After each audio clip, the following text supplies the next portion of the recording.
I was forced to sign over my inheritance to my half-sister, otherwise my family will disown me. I don't know what to do. So, I'm in a terrible situation right now, and I need to get this off my chest. My life's been a roller coaster, mostly because of my family, and it's gotten to the point where I don't even know what to do anymore. It all started years ago when my mom cheated on my dad. She didn't just leave him, she ran off with some other guy and left my dad completely broken. He was a wreck after that. Couldn't even look at women, let alone talk to them. He'd sit in the house all day, staring at the walls, like he was trying to figure out where it all went wrong. Back then, I was just a kid, maybe 12 or 13, and I didn't fully get what was happening. All I knew was that my mom was gone, and my dad wasn't the same. He used to have a decent job, nothing fancy, just a steady gig at a hardware store, but after the cheating came out, he quit. Couldn't handle being around people, I guess. The house we lived in, a small 2-bedroom place on the edge of town, was the one thing he still had. It wasn't much, but it was paid off, and he'd always been proud of it. One day, out of nowhere, he signed it over to me. I was barely a teenager, and suddenly I'm sitting there with the deed to a house in my name. He said it was because he didn't trust himself anymore, didn't want to lose everything if he screwed up again. I didn't know what to make of it, but I figured it was his way of coping. School was hell after that. Word got around fast. Small towns are brutal like that. Everyone knew my mom had ditched us for some random dude, and the kids didn't let me forget it. They'd call me names, shove me in the halls, say my dad was a loser who couldn't keep a wife. I'd come home every day exhausted, and my dad would just be sitting there, silent. It was like we were both drowning, but neither of us knew how to swim. That's how things were for a while, me owning the house, him barely functioning, and the rest of the world treating us like garbage. It's not like I could do anything with the property back then. I was just a kid trying to survive. Eventually, life started to shift again. After years of being a shell of himself, my dad met someone new. I was in high school by then, maybe 16, and I'd gotten used to it just being the two of us in that quiet little house. He'd been alone for so long that I didn't think he'd ever date again, but then he ran into this woman at the grocery store. Her name's Linda. She was a single mom, mid-30s, with a daughter who was a couple years younger than me. At first, I didn't care much. Dad seemed happy, and that was enough. He started smiling again, going out instead of locking himself away. It was like he'd woken up after being asleep for years. Linda moved in pretty quick, her and her daughter Katie. The house wasn't big, so it felt crowded right away. I had to give up some space, move my stuff around, but I didn't complain. Dad was acting alive again, and I didn't want to ruin that. He'd take Linda out to dinner, buy her little gifts, stuff like that. Katie got dragged along too, and Dad treated her like she was his own kid. He'd get her toys, clothes, whatever she asked for. I figured it was harmless. He missed out on a lot with me after Mom left, so maybe he was trying to make up for it with Katie. But the more I watched, the more I started to wonder about Linda. She didn't work. She'd been living in a rundown apartment before she met Dad, and now she was in our house, acting like she owned the place. Dad wasn't rich. He'd been out of work for years and only started picking up odd jobs again after meeting her. The house was the only real asset we had, and it was in my name, not his. Linda didn't know that though. I could tell she thought Dad had more money than he did. She'd talk about fixing up the place, maybe selling it one day, like it was all hers to decide. I kept my mouth shut, but I didn't trust her. Things stayed okay for a while, but it didn't take long for Linda and Katie to get comfortable, too comfortable.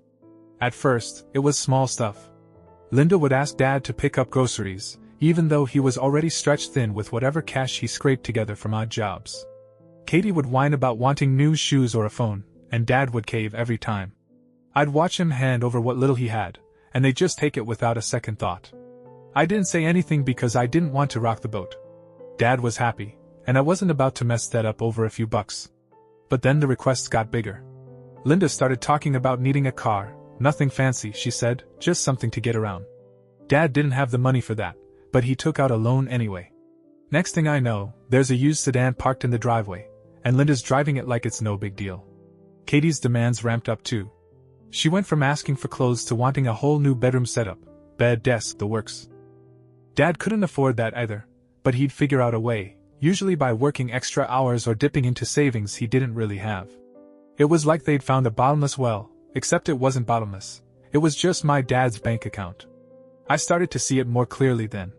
Linda wasn't just taking advantage of Dad's kindness, she was pushing him. She'd drop hints about how nice it'd be to have more space, maybe move to a bigger house someday.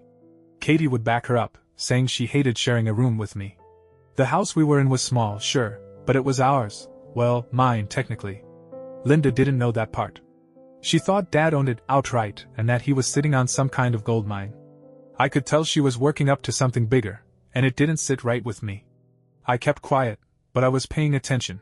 By the time I was 18 and finishing high school, I'd pretty much figured out Linda's game. She wasn't subtle anymore. The hints about moving to a bigger house turned into outright comments. She'd sit at the kitchen table, scrolling through real estate listings on her phone, showing Dad pictures of places we couldn't afford. She'd say things like, "This house is too small for all of us." Or, "We could do so much better if we sold this place." Katie would jump in, complaining about how cramped everything was, how she deserved her own space. Dad would just nod along, like he was actually considering it. I knew the house was mine, though. Dad had signed it over to me years ago, and Linda had no clue. I'd kept the paperwork hidden in a box under my bed, just in case. I didn't tell anyone about it, not even Dad really, since he never brought it up after that one time. I started to realize Linda thought she could get her hands on it. She didn't know Dad had nothing to give her, at least not property-wise. She'd gotten so bold that she'd even started asking him about his plans for the house, like she was fishing for details. Dad would just shrug and say he'd figure something out, but I could see her getting frustrated. One day, she cornered me when Dad wasn't around. I was in the kitchen grabbing a drink, and she came in, all casual at first. She started talking about how much the house must be worth, how it'd be smart to sell it and split the money. Then she got direct, said I should think about signing it over to Dad so he could manage it for us. I played dumb, told her I didn't know what she meant. She didn't push too hard that time, but her tone stuck with me. It wasn't a suggestion, it was the start of something. I knew then she wasn't just after Dad's attention, she wanted what I had. After that kitchen talk, Linda didn't let up. She got pushier, but she was smart about it, never too obvious when Dad was around. She'd find me alone, usually when I was coming home from school or work. I'd picked up a part-time job at a gas station to save some cash, and she'd wait until I was tired and distracted. She'd bring up the house again, saying things like, "You're young, you don't need all this responsibility." Or, "Your dad could use the money more than you." It was always framed like she was looking out for me, but I wasn't stupid. I knew she wanted the deed in her hands, or at least in Dad's, where she could control it. Katie started chiming in too. She'd complain about how unfair it was that I got everything, while she had nothing. I didn't even know what she meant half the time. Our house wasn't some mansion, and I wasn't living large. But Linda must have been feeding her lines, because she'd glare at me like I'd stolen something from her. It got to the point where I dreaded being home. I'd stay late at work just to avoid them, but that only made Linda bolder. She'd leave notes on my bed, little scraps of paper with stuff like, "Think about your dad's future," written on them. It was creepy, but I didn't tell Dad. He was too caught up in keeping her happy. Then she went straight to him. I wasn't there for the conversation, but I heard the aftermath. I came home one night, and Dad was sitting in the living room, looking stressed. Linda was in the kitchen, humming like nothing was wrong. He called me over and said we needed to talk about the house. His voice was shaky, and I could tell he didn't want to say it. He told me Linda thought it'd be best if I signed the property back to him, for family reasons. I asked what that meant, and he just said it'd make things easier. I knew right then she'd gotten to him. That night in the living room stuck with me. Dad didn't push too hard at first, he just asked about the house and let it drop when I didn't give him a straight answer. I told him I'd think about it, mostly to buy time. But I could see something had shifted. He wasn't the same guy who'd signed the place over to me years ago. Back then, he'd done it to protect us both, but now he was under Linda's thumb. I started noticing how she talked to him when she thought I wasn't listening, soft at first, then sharp if he didn't agree fast enough. She'd guilt him about how hard her life had been, how much she and Katie needed stability. It was textbook manipulation, and he was eating it up. A few days later, he brought it up again. This time, Linda was there, sitting on the couch with Katie next to her. It felt staged. Dad said the house being in my name was causing tension, and that signing it over would fix everything. I asked why it mattered so much, and Linda jumped in, saying it wasn't fair for me to hold on to something the whole family could benefit from. Katie nodded along, like she'd rehearsed it. I told them the house was mine because Dad gave it to me, and that I wasn't planning to sell it or hand it over. Linda's face tightened, but she didn't argue. Dad just looked defeated. The next week, it got worse. Dad pulled me aside after dinner and said he'd talk to Linda more. She'd convinced him the house was the key to their future, hers and Katie's, mostly. He said he didn't have any property to give them himself, and that I was the only one who could make it right. I told him no again, flat out. That's when he got quiet, then said if I didn't sign it over, I'd be going against the family. I couldn't believe he'd turned it into that. After that dinner conversation, things escalated fast. Dad stopped being subtle. He'd bring up the house every chance he got, over breakfast, when I got home from work, even late at night when I was trying to sleep. It was always the same thing. Linda and Katie needed security, and I was standing in the way. I kept saying no, hoping he'd drop it, but he didn't. Linda must have been working him hard behind the scenes, because his tones started changing. He went from asking to demanding. I'd catch him pacing in the living room, muttering about how ungrateful I was, how I didn't care about anyone but myself. One night, it all came to a head. I'd just gotten off a long shift at the gas station, and I walked in to find Dad waiting for me in the kitchen. Linda was there too, leaning against the counter with this smug look on her face. Katie was upstairs, probably told to stay out of it. Dad didn't waste time. He said he'd made up his mind, the house had to go to Linda and Katie, and I needed to sign it over. I told him again that it was mine, that he'd given it to me for a reason. He cut me off and said if I didn't do it, I was out. No discussion, no compromise, just like that, he'd disown me. I stood there stunned.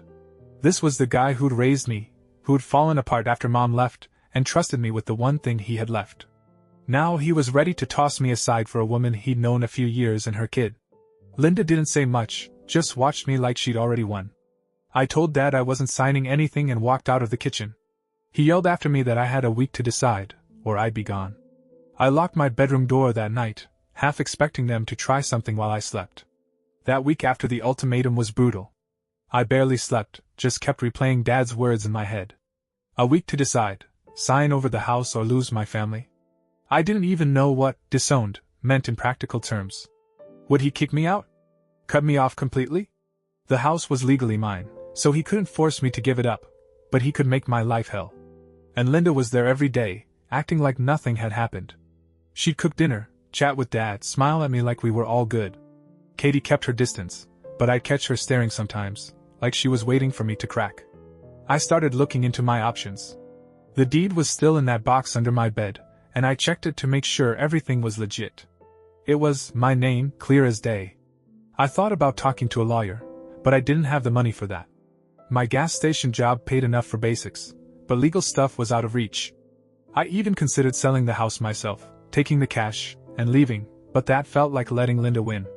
Plus, I didn't want to lose the one thing Dad had trusted me with, even if he turned on me now. Work became my escape. I'd pick up extra shifts, stay late, anything to avoid going home. But every night I had to face it. Dad would be there, asking if I'd thought it over. Linda would hover, dropping hints about how much easier it'd be if I just agreed. I stopped responding after a while, just nodded and went to my room.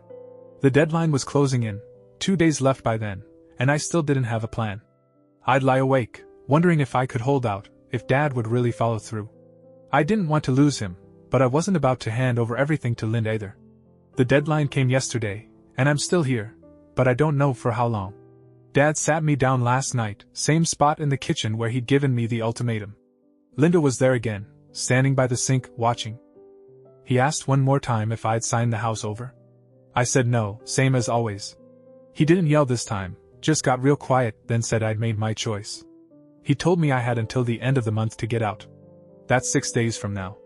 Linda didn't say a word, but I could tell she was satisfied.